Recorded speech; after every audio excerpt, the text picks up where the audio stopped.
Chapter में next concept आता है ओम्स लॉ। ओम्स लॉ क्या होता है इसे बिल्कुल अच्छी तरह से एक बार समझ लेते हैं। उसके बाद जो भी ओम्स लॉ की डेफिनेशन है, किस तरह से इसे डिफाइन किया जाएगा या इसकी ग्राफिकल रिप्रेजेंटेशन क्या होगी, वो नेक्स्ट पेज पर देखेंगे। जब हम पोटेंशियल डिफरेंस को समझ रहे थे तो हमने एक एग्जांपल लिया था, 2 टब लिए थे हमने उसे और पाइप से कनेक्ट किया था। बिल्कुल इसी तरह की हम 2 कंडीशन रखते हैं। यहां पर भी हमने क्या लिया, 2 टब लिए और एक पाइप से कनेक्ट किया, टब या बीकर कह सकते हैं आप। और बी कंडीशन में भी हमने क्या किया, 2 बीकर लिए और इन्हें पाइप से कनेक्ट किया। तो कंडीशन ए में हमारे पास जो बीकर्स हैं, इनमें से इधर वाला, ये वाला बीकर जो है इसमें बिल्कुल फुल है, वाटर का लेवल जो है बिल्कुल हाई है। और कंडीशन ए में जो सेकंड बीकर है इसमें वाटर का लेवल है इतना। और जो हमारी कंडीशन बी है इसमें भी जो फर्स्ट वाला बीकर है ये बिल्कुल फुल है, और जो सेकंड बीकर है इसमें वाटर का लेवल है बिल्कुल कम। अगर आप कंडीशन ए और कंडीशन बी को देखेंगे तो यहां पर डिफरेंस कितना है लेवल में, यहां पर ए कंडीशन में तो इतना सा डिफरेंस है, बिल्कुल कम डिफरेंस है, इतना सा डिफरेंस है दोनों के लेवल में। और अगर कंडीशन बी पर जाएंगे तो यहां पर क्या है, डिफरेंस ज्यादा है। ए से कंपेयर करें तो यहां बहुत ज्यादा डिफरेंस है। अब आप मुझे ये बताइए, कंडीशन ए में वाटर फ्लो जो करेगा इस बीकर से इस बीकर में, और कंडीशन बी में जो वाटर फ्लो करेगा इस बीकर से इस बीकर में, कौन सी कंडीशन में वाटर की स्पीड यानी कि पानी की स्पीड ज्यादा होगी? सीधी सी बात है, अगर ज्यादा डिफरेंस है तो पानी की स्पीड भी ज्यादा होगी, जिसमें कम डिफरेंस है उसमें कम स्पीड होगी।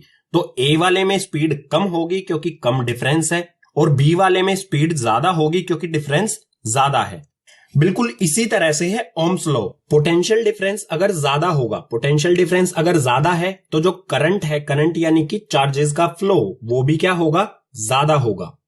पोटेंशियल डिफरेंस ज्यादा तो चार्जेस का फ्लो यानी कि करंट भी ज्यादा। अगर पोटेंशियल डिफरेंस कम होगा तो चार्जेस का फ्लो यानी कि करंट भी कम होगा।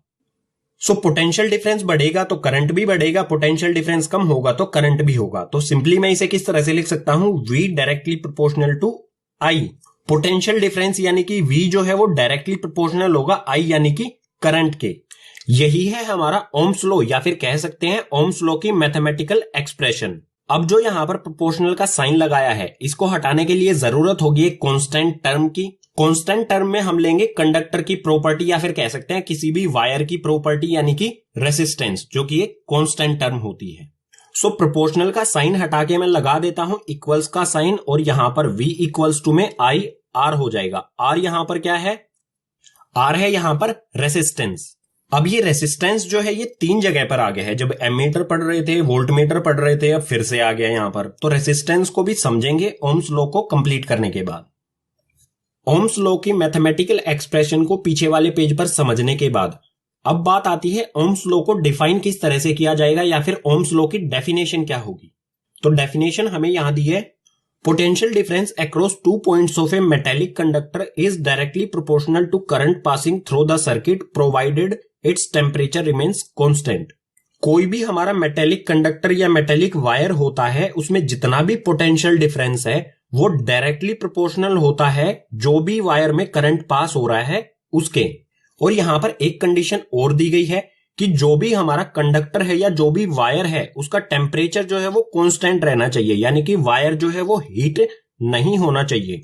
बिल्कुल सिंपल सी ये यहां पर डेफिनेशन है। तो हम ये पीछे वाले पेज पर समझ चुके थे, V directly proportional to I, V equals to IR, जहां पर R रेसिस्टेंस होता है, V means potential difference, I means current. अब बात आती है ओम्स लॉ की ग्राफिकल रिप्रेजेंटेशन की।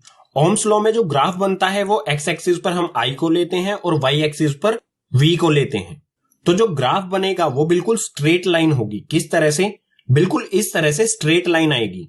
और जरूरी नहीं है ये लाइन बिल्कुल यहां पर हो सकता है यहां से हो, लेकिन क्या होगा, कंडीशन क्या होगी, बिल्कुल स्ट्रेट लाइन आनी चाहिए।